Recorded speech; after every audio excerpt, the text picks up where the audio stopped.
Okay, now we are dividing integers. Dividing integers is actually the same exact as multiplying. It's still positive and positive gives you a positive, negative and negative gives you a positive, positive and negative gives you a negative, and negative and positive gives you a negative. These are the exact same for multiplication, just for division. So 36 divided by 4 is 9. A positive divided by a negative is a negative. 40 divided by 8 is 5. A negative divided by a positive is a negative. 28 divided by 7 is 4. And a negative divided by a negative is a positive. 54 divided by 9 is 6. A negative divided by a positive is a negative. 72 divided by 12 is, I believe it's 6. I'm going to double check that. Yes. And a negative divided by a negative is a positive.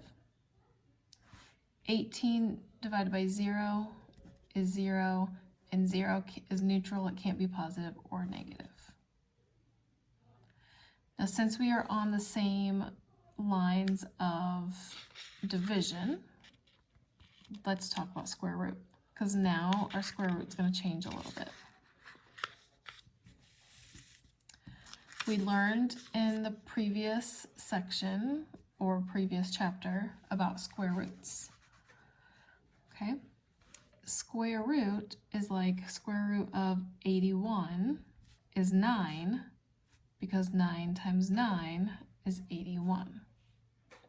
Well, now they're saying that for every positive integer, your actual answer now has 2 square roots. There's 2, a positive and a negative. Because 9 times 9 is 81, but negative 9 times negative 9 is also 81, because a negative times a negative is a positive. So the square root now of 81 is 9 or negative 9. So we write it like that, plus or minus 9.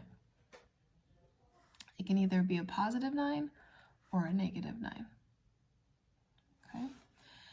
But if it's a negative square root or a negative number, you cannot have any answer, because you can't have negative 9 times 9 and get a positive 81, because a negative times a positive is a negative. So it won't work.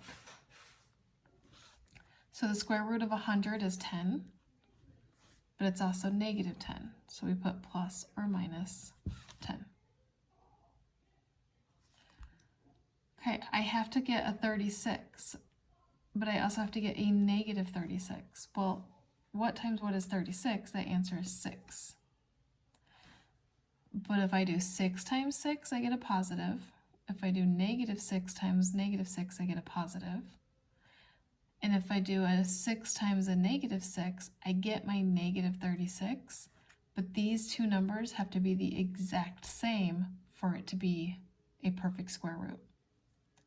So since these can't be the exact same, your answer here is no real roots. It doesn't work. Square root of 121 is 11, because 11 times 11 is 121, but it can also be negative 11.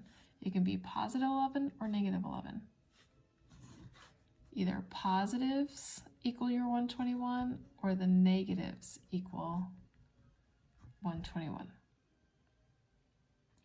Now this one's different than the one above it. The square root is only asking for the 225, which is 15. Double check that. Okay. So the square root of 225 is 15 plus or minus, but there's a minus sign on the outside. And since that was not part of finding our answer, it has to go back onto your answer. So this one is not going to be plus or minus 15. This one can only be negative 15, because I had to use that negative that was already there.